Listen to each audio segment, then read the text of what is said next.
I think traditionally our area of business has been dominated by, family investments.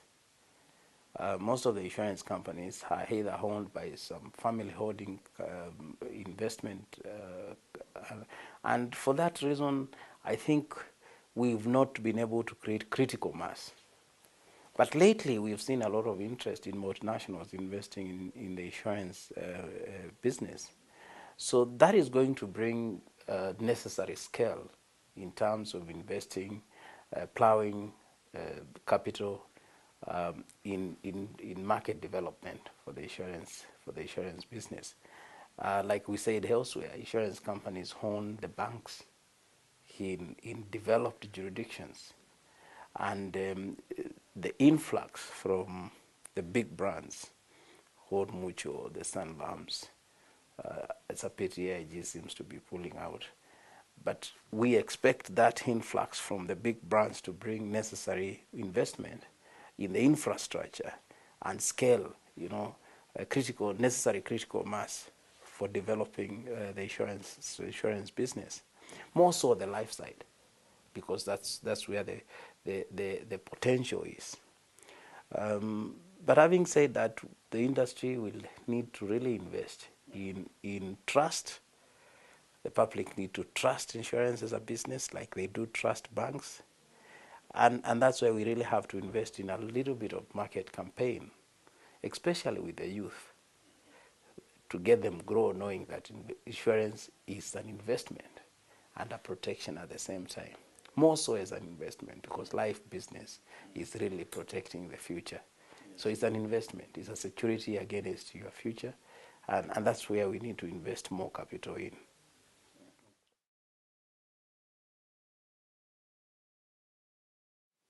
Bottom of the pyramid, very critical, and SME sector, very critical. There's a lot of pressure on expense on insurance for the corporates, naturally so, because big businesses and they will be struggling to maintain costs at some certain level, and big businesses have more diverse options of risk management. They could self-insure possibly, they could contain the risk. So there are more channels of risk management for the big corporates. But for the retail and SME, the immediate protection is insurance. So we really need to rethink our product offering for the retail and SME market.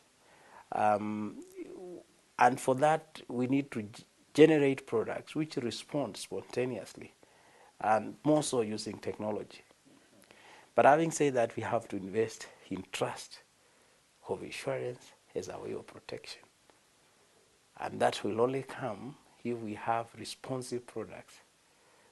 Cut down the small print, make sure we have very elaborate wording in insurance. 5 words should be enough on an insurance contract. So that is the way to go. Unless we think that way, it's going to always be a maze, because the common mwananchi in the streets will never understand what insurance or bima is until they can feel it, they can touch it. And it actually does help them. Yeah, it does help them. People in Kikomba, they need to appreciate what insurance can do, and they need to see it happening.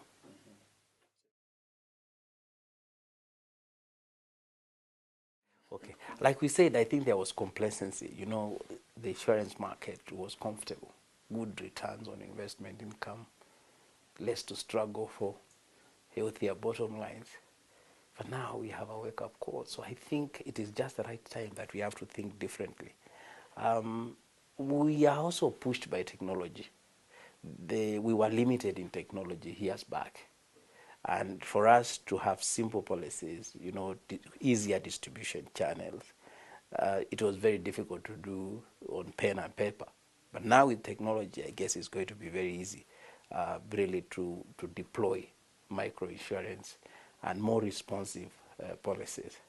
So yes, I think we've not played catch up with technology, but the future looks very bright going forward.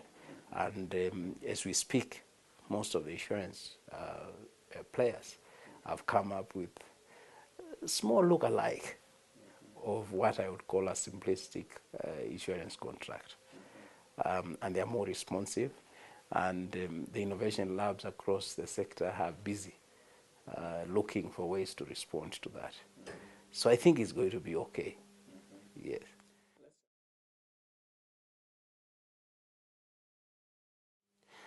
A good one. I mean, if implemented as planned, risk-based capital is very modern. It is the way to go. Um, it, it, I mean, you don't supervise by setting up laws. You supervise by getting a self-regulatory environment.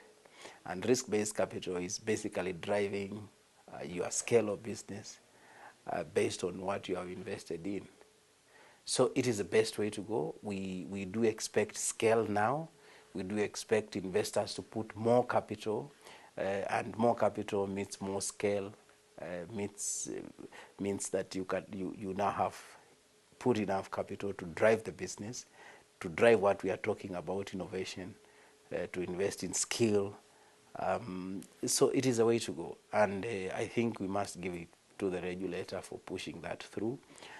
Of course, any new law comes in with a lot of resistance, but IRA, I mean, let's give them credit. They've tried to babysit the industry to the level that at least by the time they strike the whip, everybody is in a position to respond positively. Otherwise, if they just put it down quickly that, look, in 6 months you must comply with the risk-based capital, most of them would have fallen off.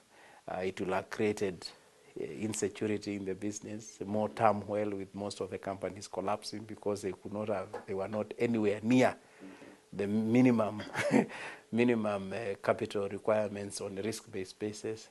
So I think the regulator has been really very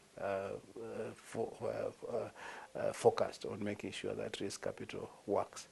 And it is the way to go. It is actually basically self-regulation. Yes. You sit back as a board, and you can tell very quickly whether you are compliant or not. The regulator doesn't have to come and inspect your books. You report yourself.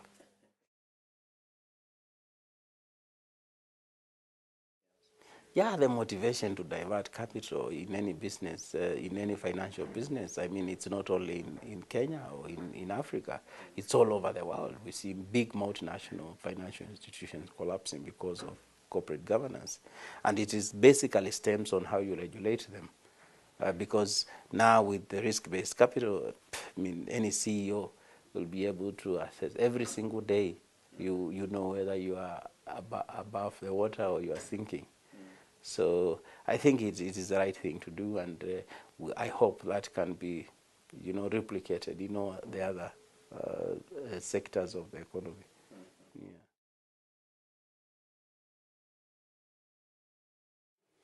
Trust, trust. The insurance, the word broker by itself is not a very good English word. Yes. We need to look for another one, and that's why at Liaison we don't call ourselves brokers. We call ourselves consultants. Yes. In places like Tanzania, a broker is called dalali. They are given all sorts of names all over the world. I guess it stems from possibly auctioneers and court brokers. Yes, people yes. who tend to hand money where they have not put their sweat.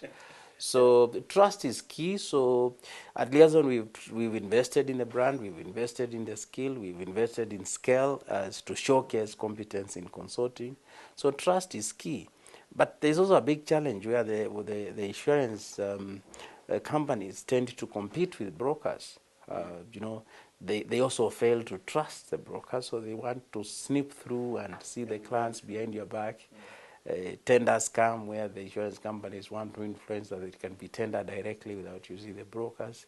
But over time, I think the broking business is going to take traction because clients want to be advised more diversely, especially now that we are talking about risk-based Yes. supervision.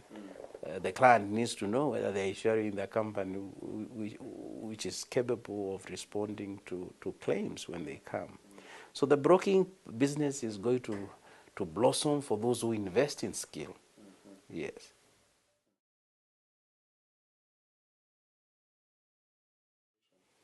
We will see consolidations, maybe sellouts,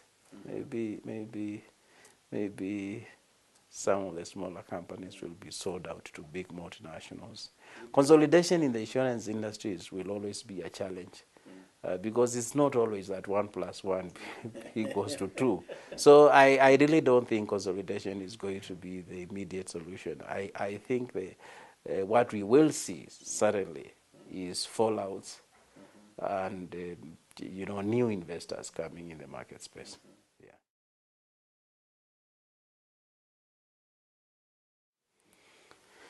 Maybe wind downs. I would rather it is a wind down than a collapse. Exactly.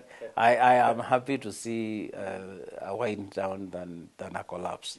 A collapse will be negative, and a collapse will be really not good for the insurance industry at all. Yeah, I mean, for the space we have, playing at 42 for short term, and then possibly another 30 for the short term, because now there is a regulatory requirement that you split the two businesses. It's too big. We are, I mean, overinsured, in my view, in terms of numbers. We possibly would need about 7 big companies competing in this space. I mean, the whole gross revenues in the industry is like $1.8 billion. Very, very small. I mean, if you look at the size of Safaricom, if we may use them as an example. So I mean, we are over-established. But it's just a matter of time. There will be, like you have said, just a few big dominant brands.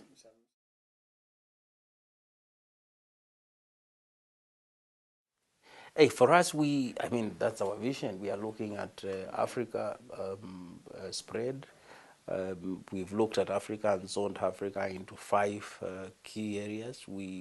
Currently we are in the whole of Eastern Africa region. We operate in Kenya, Tanzania, Uganda, Rwanda. Incidentally, we are even in South Sudan, even in the difficult circumstances. We are looking at West Africa. We shall have an operation in Cote d'Ivoire soon. In the northern region, we shall have an operation in Marrakech very, very soon. And in the southern region, we have already earmarked to have an office in Joburg. And in the Central Africa region, we shall have an office in Kinshasa. So actually our vision is we need to benefit from the Africa Rising narrative. And we are very focused on that in our strategic plan. So by 2020, by the time we go to election 2022, Liaison will be an African multinational.